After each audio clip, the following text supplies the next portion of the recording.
minu 11. klass, kellel on homme reedel viimane arvestus orgaanilises keemias. Vaatame korra üle ühe näidistöö, kuidas see välja peaks nägema. Ütleme, et mulle tuli ette selline leht. Ütleme, et need numbrid on siin täpselt just nimelt sellised.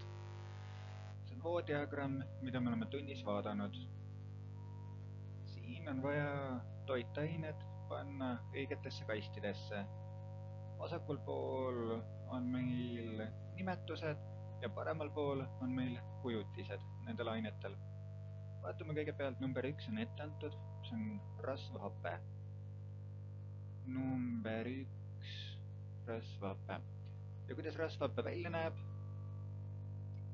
Hape viitab sellele rühmale, mis siin lõpus on, ja rasvhapped on väga pikad.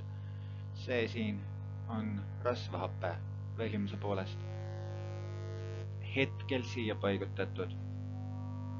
Vaatame edasi. Rasvhappel on 2 suunda näidatud 2 peale ja 6 peale.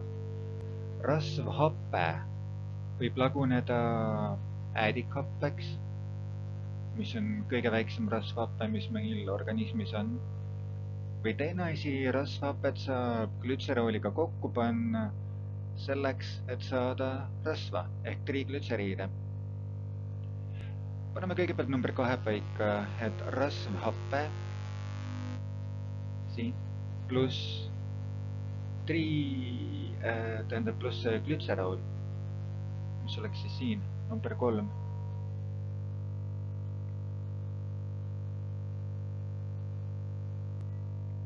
Annavad kokku triglütseriidid ehk rasva. Glütserool ja rasvhapped, nagu siin pildi peal ilusasti näha on, moodustavad kokku sellise asja, ehk siis rasvamolekuli ehk siis triglütseriidi. Mis see number siin tuleb? 2. Okei, meil on olemas 1, 2, 3, vaatame 4. 4 on midagi sellist, mille lagunemisel tekib ATP-d ja mis ei ole rasvaga seotud. See on glükoos. Number 4 siinkohal glükoos. Nii, number 5. Kui meil on glükoos ära lagunenud ja me oleme sellest ATP-d saanud, siis meile jääb järgi piimhappe, laktaat. Kuidas me nüüd teeme vahet, et mis meil oli siin piimhappe ja mis on äädikhappe? Äädikhappe oli see, mis tekib rasvadest ja kus on ainult 2 süsinikku. Laktaat ehk siis piimhappe on selline, mis tekib glükoosi lagunemisel. Kujutame ette, et on intensiivne lihastöö, selline, mis põletab just nimelt süsivesikuid ja piimhappe tase hakkab tõusma. Selle järgi võiks meelde jätta, et piimhappe on seotud pigem glükoosiga ja piimhappe me tunneme siin ära selle järgi, et tal on 3 süsinikku. 1, 2, 3. Nii et number 5 paneme, tema läheb meil piimhappe juurde. Number 6. Number 6 oli siis see, milleks nii piimhappe kui rasvhappe laguneda saavad, meie kõige väiksem happe ehk siis äädikhappe ehk siis atsetaat, mis on siis 2 süsinikuga.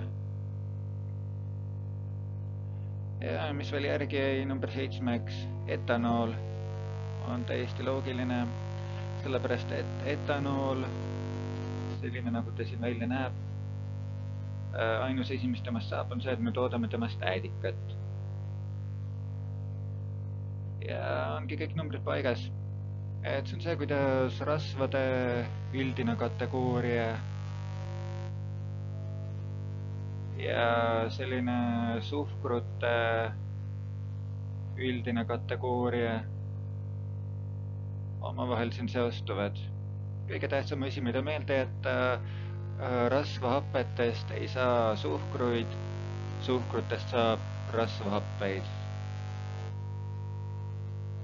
Ja mida siis vaja olekski see, et oskaksite neid nimetusi ja neid kujutisi omavahel õigesti kokku panna. Paar mingit jutustavamat küsimust. Kuidas me hindame aminohappe omadusi? Nii, siin on aminorühm, siin on happerühm ja siin on kirjas, et see on aminohappe. Seega see on aminohappe. Vaatame, mis tal veel on. Tavaline süsinik vesinikuga. Mis tal üldse on? Ainus asi, mis tal ei ole kõige tavalisem süsinik vesinikuga, on see asi siin. COH, teine happerühm. Järelikult tema on happeline. Ja happelised ja aluselised tähendavad, et kipub olema vesilahustuv. Kui ta oleks väga pika sellise sabaga, siis ta oleks rasvlahustuv. Kui ta on lühike ja veel tähtsam, tal on sellised happe- või aluserühmad, siis ta on vesilahustuv. Kui tal ei oleks happe- ega aluserühmasid üle, siis ta oleks neutraalne. Lihtsalt, et me ei vaata seda aminohappe üldist osa, me vaatame seda osa, mis tal siin allpool on, kas tal on mõni hape, kas tal on mõni alus ja kas tal on mingi väga pikk saba. Nende järgi tuleb vastus. Siis küsimus, milline nendest kolmest õlimoodi asjast, need oleks kõik meil laua peal põhimõtteliselt õli, ei ole mürgine. Ehk siis mis vahe on tegelikult ikkagi mootoriõlil ja toiduõlil? Et kui näidata keemiline struktuur ette, kas siis teaks, mida nendest oleks ohutu tarbida ja mis oleks otseselt selgelt mürgine. Aga eelmise pildi pealt saaks meenutada, meil olid sellised asjad nagu rasvhapped, pikk saba ja happerühm otsas. Need on rasvahapped. Normaalne osad, mida toidus kindlasti leidub. Erinevalt bensiinist või mingisugusest amiinist, mis on siin nagu mõlemad selgelt mürgised. Aga need kõik meenutaksid õli, kui neile lihtsalt peale vaadata. Ja boonusküsimus, mis tuleb siis ainult B-klassile valikuliselt konkreetselt, see on seal palju tähtsam. Toitained, mida alkoholi tarbimisel peaks juurde manustama. Esiteks võtame magneesium. Selline väga tore ilus metallihunnik, et paljusid metalle tasub tegelikult tarbida, need on väga tervislikud. Kaltsiumit, naatriumit, kaaliumit, magneesiumit, rauda. Aga miks magneesium siinkohal loeb, on see, et seda manustatakse meditsiiniravi puhul ka otse kas või kanüüli või süstlaga veeni. Sest toiduna on seda väga raske alkoholijoovet või mürgistust tasakaalustavalt kuidagi tarbida. Magneesiumit peaks võtma pigem oluliselt enne joomist, siis kui veel imendamine ja kõik sellised asjad töötavad. Teine asi, vesi. Võib-olla kõige tähtsam peamisem asi, mida alkoholi joomisega vaadata, et see tuleks koos piisavalt palju veega. Nagunii käib kogu aeg pissil, siis tuleb nagu mingit vett juurde ka. Näiteks neerukahjustuse üks suur tekitaja ei ole mitte ainult alkoholišokk, vaid see metsik veekadu. Et kui magneesium on asi, mida võiks võib-olla enne joomist ja kunagi hiljem pärast taastumiseks võtta, siis vesi on selline asi, mida võiks pidevalt peale juua.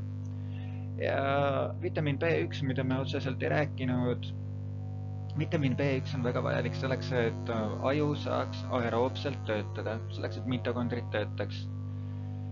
See on kõige olulisem võõrutusnähtude hetkel, et kui nüüd otsustada, et aitab, hetkel ei tee rohkem, siis tuleb äge alkoholi loobumissündroom. See tähendab seda, et aju on väga tugevalt sisse lülitatud sel hetkel. Kui alkohol muidu on pidur, siis alkoholi võõrutusel on vastupidi, et igasugused ajuosad lülitavad ennast väga tugevalt vägisi sisse. Ja mis juhtub on see, et lihtsalt energiat ei jagu kõige jaoks. Ja see on põhjus, miks alkoholi võõrutusnähud on üks oluline risk või koht, kus kohas ajukahjustust saada. B1 vitamiin otseselt aitab alkoholi loobumisnähtusest tulenevat ajukahjustust ära hoida. Ja see on hetkel kõik. Heade uudistena see, et kui te selle töö ilusasti läbi teete, ei pea te enam mitte kunagi keemiat õppima.